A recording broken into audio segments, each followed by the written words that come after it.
But on the most important health challenge of this century, 这咳嗽声让现场一阵紧张，或许讲稿太长又不能喝水。美国卫生部长阿扎尔忍了好久。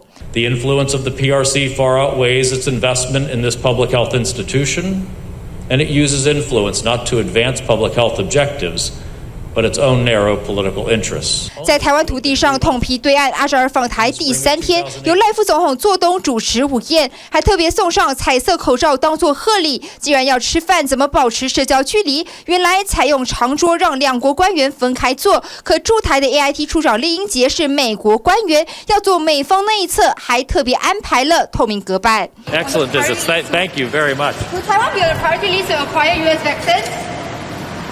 碰到媒体频频比赞，却避开大家想知道的迫切问题。前副总统陈建仁倒是给了答案。他们有考虑。考虑什么？考虑就是来跟我们可以供应给台湾。证实有跟美方讨论，而针对前疾管局长苏益仁喊出疫苗若无解，美方这一次就是白来。陈时中的回应似乎意有所指，不能用单一的目标来看这些事情。